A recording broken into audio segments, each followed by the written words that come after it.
আসসালামু আলাইকুম এভরিওয়ান। আজকে আপনাদের সাথে শেয়ার করব চিকেন ডাম্পলিংসের রেসিপি। আপনারা ডাম্পলিংসগুলো ফ্রোজেন করেও রাখতে পারবেন।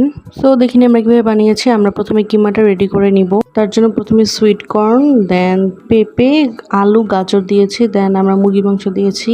এখন পেঁয়াজ, আদা, রসুন, কাঁচামরিচ দিয়ে দিলাম। এখন আমরা এটাকে কিমা করে নিব।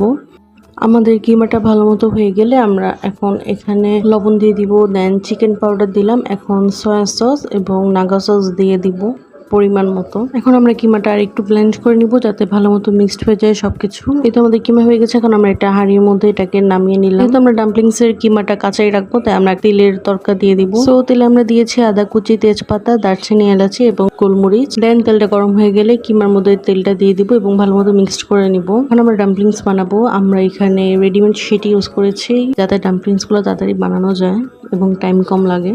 এখন আমরা ডাম্পলিংসগুলোতে শেপ দিয়ে দিব। আমরা প্রথমে নর্মাল ডাম্পলিংসেরই একটা শেপ দিয়ে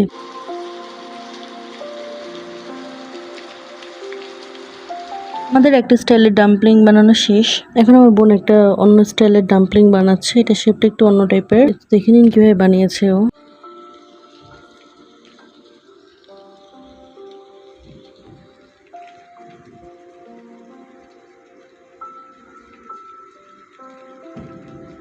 এই তো ডাম্পলিংটা বানানো শেষ। আমরা এটা অনেকগুলো বানিয়ে নিয়েছি। এই দেখুন আমরা আরেকটা স্টাইলের ডাম্পলিং বানিয়ে নিব। এই ডাম্পলিংটা আমরা উনতুন স্টাইলে বানিয়েছি।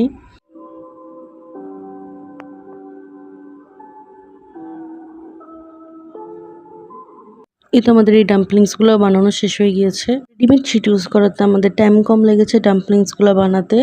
এখন আমরা ডাম্পলিংসগুলো ফ্রিজিং করার জন্য বক্সে ভরে ফেলবো। তো আমাদের ডাম্পলিংগুলো বক্সে ভরা হচ্ছে সুন্দর করে। আমরা পলিথিন দিয়েছি যাতে এটা ফ্রিজিং করার পরে একটার সাথে একটা না লেগে যায়, কারণ যখন ডিফ্রোজ করা হবে তখন হালকা পানি বের হতে পারে, ঘামাতে পারে। দ্যাটস ওয়াই আমরা পলিথিন ইউজ করেছি। এই তো আমাদের সবগুলো প্যাকিং করা হয়ে গেছে। ভিডিওটা ভালো লাগলে লাইক, কমেন্ট, শেয়ার করে দিবেন এবং পেজটাকে লাইক, ফলো করে দিবেন। আর ইউটিউব থেকে দেখে থাকলে চ্যানেলটা সাবস্ক্রাইব করে দিন। Thanks for watching my video. আল্লাহ হাফেজ এভরিওয়ান। আবার দেখা হবে নতুন কোনো রেসিপি নিয়ে।